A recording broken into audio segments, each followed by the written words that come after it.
Bismillahirrahmanirrahim. Today's lecture is about the administration of drugs into the body. It is the topic of pharmacology, routes of drug administration. Routes means the pathways by which the drugs are entered into the body for certain pharmacological purpose. Uh, to produce its effects. So the choice of routes of drug administration depends upon the properties of the drug and the patient's requirements. Maybe the patient is conscious or non-conscious, or the disease involved in the body part, which body part is involved. So the main routes of administrations are the enteral route, which means the administration of the drug through the gastrointestinal tract. So that may be oral or sublingual or rectal. Number two is administration by injection, which is also known as parenteral route. So the parenteral route, the drug may be injected into the muscles, which is intramuscular, maybe into the veins, which is intravenous, or maybe subcutaneous or intrathecal. Subcutaneous means injected inside the skin, beneath the skin, and intrathecal means this is coming uh, in the parenteral route. We will discuss it, intravitreal, etc.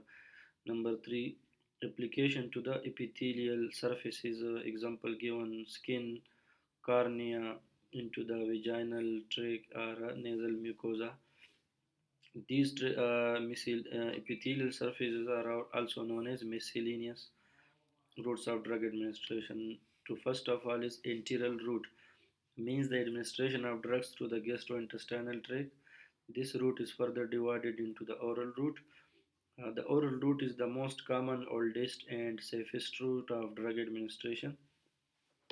The large surface area of the gastrointestinal tract, which is useful for the mixing of the contents present in the gastrointestinal tract, and the differences in the pH at the different parts of the gut, such as the stomach have acidic pH and the intestine have basic pH. These difference in pH facilitate the effective absorption of the drugs when they are given orally.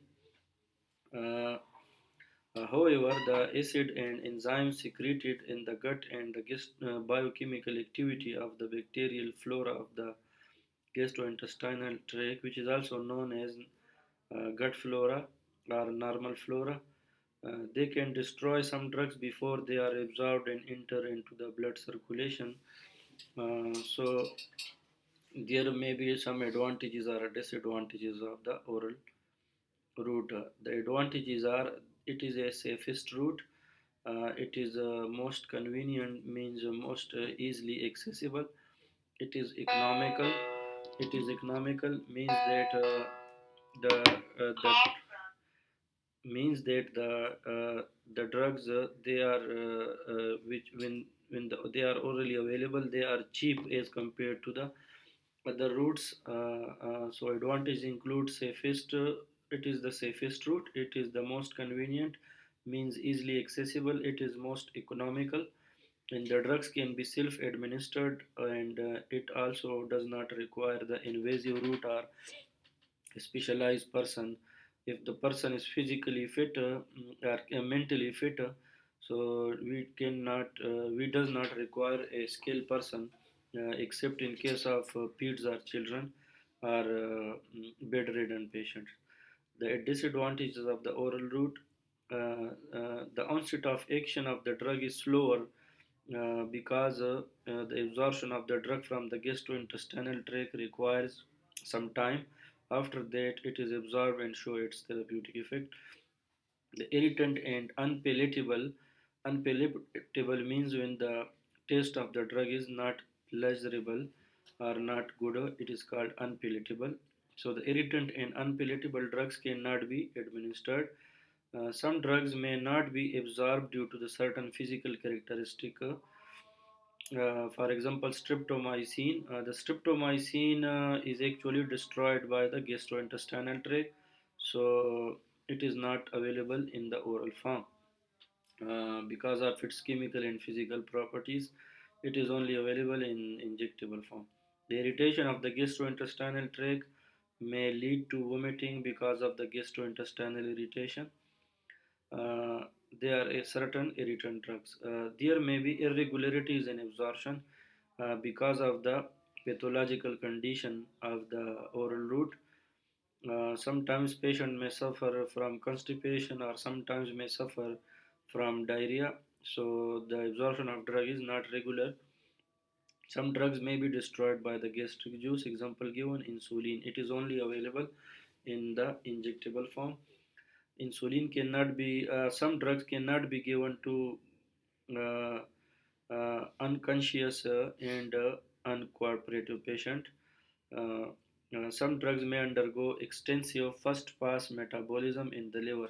Extensive first pass metabolism means some drugs, when they are absorbed from the gastrointestinal tract, uh, they reaches to the liver by the blood circulation, and in the liver they are metabolized before they show their therapeutic effect. So this is called the first pass effect. When drugs are administered into the gastrointestinal tract, they are absorbed, they reaches to the liver after absorption from the gastrointestinal tract, and inside the liver they are metabolized first before they show their therapeutic effect. This is called the first pass metabolism. To overcome some of the disadvantages of the gastrointestinal tract, the irritant drugs are given in capsules to mask their taste, and the butter drugs are also given as sugar coated tablets. Some drugs are coated with the substances like synthetic resins and gums and sugar and coloring and flavoring agent to make them more acceptable. Number two, sublingual route or administration of drug by sublingual route. Sublingual means the drugs are given or placed under the tongue. Some drugs, not all the drugs. So they are fastly and bitter absorbed from the blood vessels which are present inside or beneath the tongue and reaches to the systemic circulation. So the drugs are placed under the trunk provided the drug does not taste too horrible when a rapid response is required, particularly when the drug is either unstable at the gastric pH or rapidly metabolized by the liver, that is first pass effect, hepatic effect. Glyceryl trinitrate and buprenorphine, these are examples of the drugs that are often given sublingually. The advantages of the sublingual route is the absorption is rapid. It is within minutes the drug reaches the systemic circulation. First pass metabolism is avoided. And number three, after the desired effect is obtained, the drug can be spat out or spill out to avoid the unwanted effects. The disadvantages, mainly the disadvantage is the buccal ulceration can occur. Buccal ulceration means ulceration of the oral cavity. And number two, we can include that all the drugs are not available as sublingual because of their physical and chemical properties. Uh, and after that, rectal administration or rectal route. So, rectal administration is used for drugs that are required either to produce a local effect inside the GIT, example given, anti-inflammatory drugs for use in the ulcerative colitis, or to produce systemic effects. Absorption following the rectal administration is often unreliable, but this route can be useful in patients who are vomiting or are unable to make medication by mouth. Example given, post-operative patients. It is used to administer diazepam to children who are in status epilepticus or the epilepsy attack, in whom it is difficult to establish intravenous access. Some irritant drugs are given per rectally as suppositories. The suppositories are a specialized form of dosage form for application into the rectal canal. Advantages of the rectal route. First, gastric irritation is avoided, and drugs can be administered by unskilled persons or the patient itself. It is useful in geriatric patients and others with vomiting and those which are unable to swallow. When the patient is unable to swallow a drug, so we can opt for rectal route. Drugs may also be given by this route as enema. Now, enema is the administration of a drug in a liquid form in a specialized type of bottle with the insertion tube into the rectum. Enema may be evacuant or retention enema.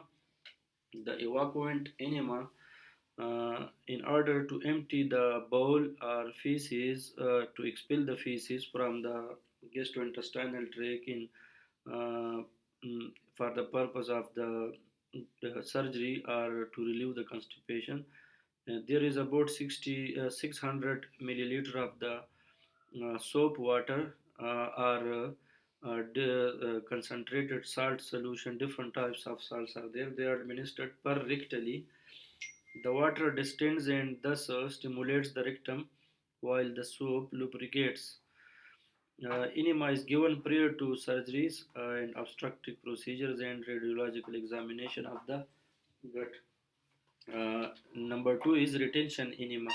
The drug administered is administered with about 100 milliliter of the fluids and is retained in the rectum for local action. Example given: prednisolone in enema in ulcerative colitis. So this is enough for today. It is enough for today. Sir, note पे क्या हो? बंद देखना. No sir, ma escape वालो. There are one you want to keep your link annotation discard keep escape में वाले. Discard.